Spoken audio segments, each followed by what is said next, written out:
Mayong hapon, aniya na ang Butuan On News Update sa Butuan City Public Information Office. Daghan sa mga estudyante ang misalmot sa slogan contest sa natigayong Road Safety Month 2025 celebration. Mikampiyon si Rexan Buaya sa slogan contest. First place si Raisa Annette Balite ug second place si Solomon Joseph Sifi.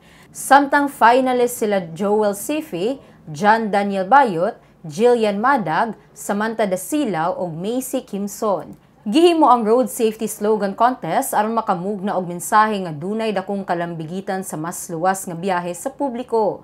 Nagtinguha kini sa pagpalapad sa promosyon sa road safety awareness ug pagdasig sa tanan nga batunan ang responsible driving behavior aron malikayan ang road crashes o unsa mga aksidente sa kadalanan. Ang kalihukan gipangunahan sa City Transportation and Traffic Management Department sa lokal nga pagamhanan sa Butuan nga natigayon sa Balangay Hotel and Convention Center. Giproklama na sa City Board of Canvassers ang mga midaog nga kandidato sa Butuan City kaganinang kadlawon. We hereby proclaim the above-named winning candidate as the duly elected mayor of Agusan del Norte, City of Butuan.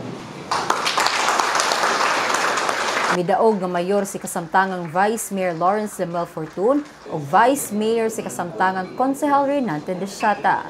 We hereby proclaim the above-named winning candidate as the duly elected Vice Mayor of Agusan del Norte, City of Butuan, Province of Agusan del Norte.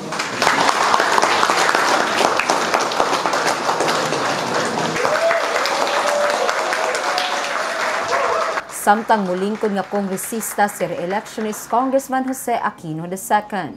On the basis of the foregoing, we hereby proclaim the above-named winning candidate as the duly elected member of the House of Representatives of the City of Butuan, Agusan del Norte, Lone District, Province of Agusan del Norte.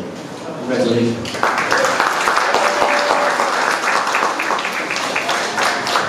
Giproklama na sab ang mga midaog nga kandidato sa pagkakonsehal.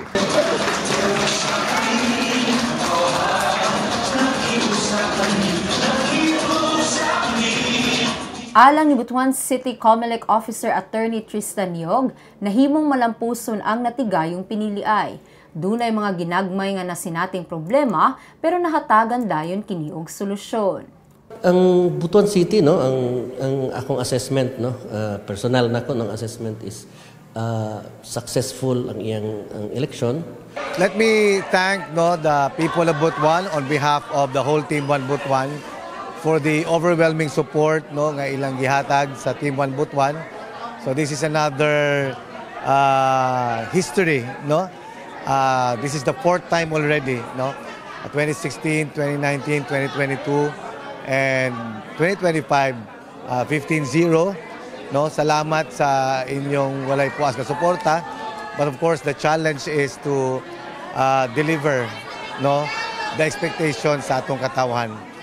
Rest assured that kining bagong nga team, no, at the helm of the City Hall will be continuing what we have all started. The plans have been laid down already, tapos ato na ipadayon.